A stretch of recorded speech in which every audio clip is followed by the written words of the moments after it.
नाज़रीन, गरीब ॿारनि लाइ जाखोड़ींदड़ समाजी कारकुन निसार बलड़ो कैंसर जे मर्ज़ सबब बीमारीअ जे बिस्तरे ते पयल आहे।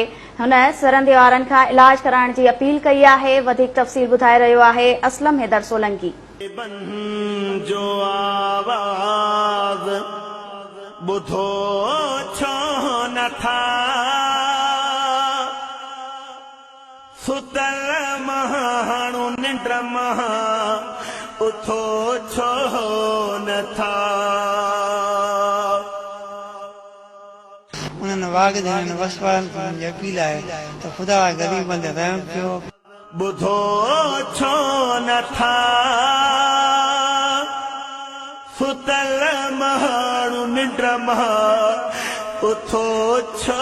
PS 12 आहे जंहिं ते सुहिरनि खां साल इंग्लिश चूंडियल आहे।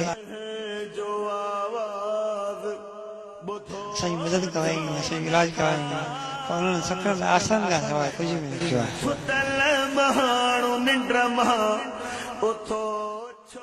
जी नाज़रीन, बाबा मां बि ईद कंदुमि जहिड़ी सिंध में मुहिम हलाए मासूम ॿारनि, यतीम ॿारनि, गरीब ॿारनि खे ख़ुशियूं अर्पींदड़ निसार बलड़ो अॼु पाण मदद जो घुर्जायो आहे। कैंसर जी मूज़ी मर्ज़ सां जंग विड़ी रहियो आहे। अचो त हुन सां ॻाल्हि कयूं।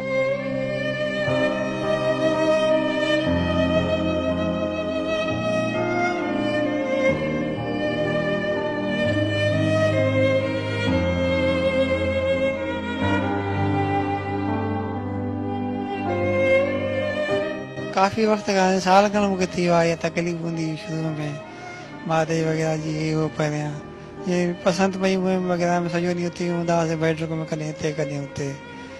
पोइ इन में कॾहिं डॉक्टर खे ॾेखारियो, कंहिंखे दवा वरिती सेट थी वियासीं, वरी ॿिए डॉक्टर खे ॾेखारियो, वरी टे डॉक्टर खे ॾेखारियो, ईअं सिलसिलो हलंदो आयो। डायग्नोस किथे बि न पियो थिए त असुलु प्रॉब्लम छा आहे। मूंसां उहे प्रॉब्लम हुयो, अंत ब्लीडिंग वग़ैरह उहा पई अचे पई।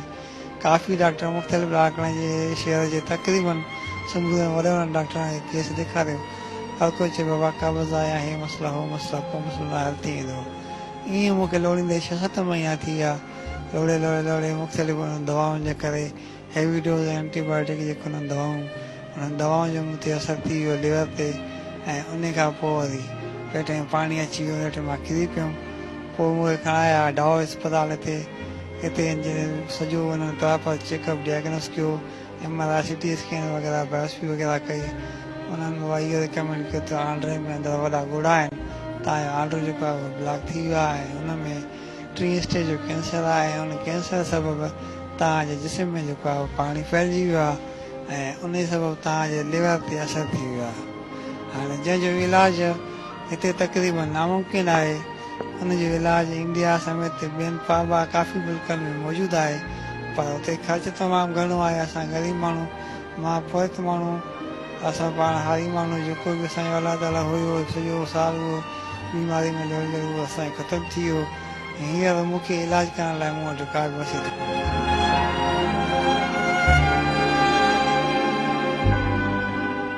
हिते असां डाओ मेडिकल यूनिवर्सिटी में सर्जन आहिनि, मुख़्तलिफ़ डॉक्टर वग़ैरह अंकल, उनखे ॾेखारियो आहे केस उन वटि आहे, उन्हनि इहा तशख़ीस कई। अच्छा, हीअ हिते तव्हां मौसमियात ते कमरो वठी पिया रहो, छा अस्पताल में तव्हांखे दाख़िला न ॾींदा?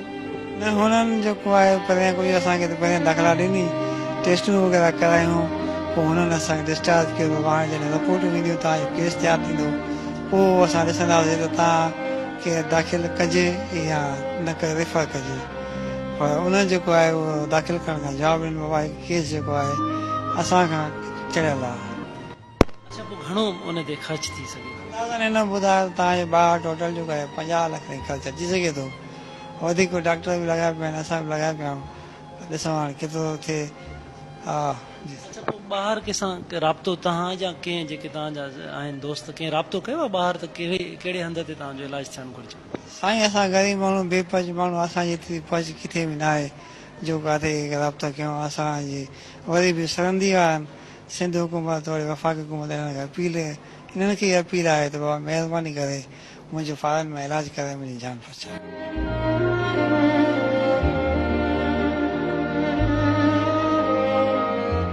तव्हां ॿारनि जे लाइ मुहिम हलाईंदा, उन्हनि जे ईदुनि ते कपिड़ा वठी ॾियणु वग़ैरह, ग़रीब यतीम ॿारनि लाइ, उहा कहिड़ी मुहिम हुई ऐं उहा मुहिम किथे पहुती जो तव्हां हिन कंडीशन में अची वियो? असां अलमदद सिंधी संगत सऊदी अरब जी तरफ़ां 2004 खां शुरू थी अथव। हर साल रमज़ान महीने में शुरू थींदो आहे। बाबा मां बि ईद मुहिम जेका सिंध जे मुख़्तलिफ़ ज़िलनि में काशो थी वियो, लाड़ थी वई, पट थी वियो, थर थी वियो, दरिया जे किनारनि ते जेके ग़रीब मिसकिन माण्हू रहनि था पिया, उन्हनि में हर साल ईद जूं ख़ुशियूं वंडण वारी मुहिम हलाईंदा आहियूं। बाबा मां बि ईद कंदुमि ऐं सिंध दोस्त जे ताउन सां उहा हलंदी आहे। असांजी जेका आहे हर साल मुहिम हलंदी आहे पई, उन में असां ग़रीब माण्हुनि में ख़ुशियूं ॾींदा आहियूं, उन्हनि खे राशन ॾींदा आहियूं। ईद जो सर तव्हांजी उमिरि केतिरी आहे? तव्हांजी शादी थियल आहे? ॿार आहिनि? साईं मुंहिंजी 31 साल उमिरि आहे ऐं मुंहिंजी शादी थियल आहे ऐं 2 ॿार आहिनि मूंखे। ॿार पढ़नि था? किथे आहिनि उहे? जी जी, हिकिड़ो नंढड़ो आहे 5 सालनि जो, उहो पहिरें दर्जे में पढ़ंदो आहे ॻोठ में, ऐं ॿी नंढड़ी आहे 2 साल जी आहे। भेणूं भाउ 2 भाउ आहिनि ऐं हिकु भाउ, 2 भेणूं आहिनि, हिकु भाउ आहे।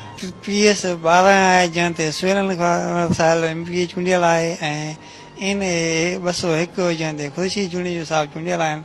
साईं जन खे काफ़ी दफ़ा अपीलूं कयूं आहिनि, जेके उन्हनि जा हेठियां UC ऐं जेके उहिदेदार आहिनि असांजा, काफ़ी भेरा उन्हनि खे अपीलूं कयूं आहिनि त बाबा असां बीमार आहियूं, असांजी मदद कराई वञे, असांजो इलाजु करायो वञे, पर उन्हनि सखण आसन खां सवाइ कुझु बि न कयो आहे। बिल्कुलु अफ़सोस थिए थो, ख़ैर में पिया सिहत में खाते में बजट रखी थी वञे, पोइ बि तव्हां ॾिसो सिंध जा माण्हू दर पदर हिते हुते हुते के मजबूरनि जॾहिं इलाजु नथो थिए, पोइ माण्हू जेके आहिनि ठगी पीर जेके आहिनि असांजा, पोइ दरगाहूं जेके ठगनि जूं हुन जा अहिड़ियूं पोइ उहे वसाइनि था पिया, पोइ कंहिंजो नसीब हूंदो बचे थो, न त पोइ मरी थो वञे। डॉक्टर अज़रा पेचो सूबाई वज़ीर आहे सिहत जी, सैयद मुराद अली शाह वज़ीर अला, उन्हनि लाइ छा पैगाम हूंदो? सूबाई वज़ीर सिहत ऐं साईं वज़ीर अला साईं मुराद अली शाह जे खे पैगाम आहे त बाबा महिरबानी कयो, सिंध जी आवाम ते रहम कयो। जिन समाजी कारकुन निसार बलड़ो जी तव्हां ॻाल्हि ॿोल ॿुधी, समूरे निज़ाम जे हवाले सां उन ॻाल्हि ॿोल कई, सिहत जे हवाले सां ॻाल्हि ॿोल कई, पाण ख़तरनाक मौज़ी मर्ज़ में मुब्तला, उन बावजूदि बि हुनखे सिंध वासियुनि जी ॻणती आहे, आम माण्हुनि जी ॻणती आहे त मुकमल निज़ाम बहितर थिए त उन्हनि जो समूरनि माण्हुनि जी ज़िंदगी बचनि। उन लाइ उन सिंध हुकूमत खे अपील कई आहे, समाज जे समूरनि फ़र्दनि खे अपील कई आहे त अॻियां अचनि, संदसि ज़िंदगी बचाइनि ऐं हू पंहिंजे बचनि सां वरी वञी ईदूं करे वरी ज़िंदगी ख़ुशीअ में गुज़ारे सघे। कैमरामैन सिराज संजरानी सां गॾु असलम हैदर, KTN न्यूज़ कराची।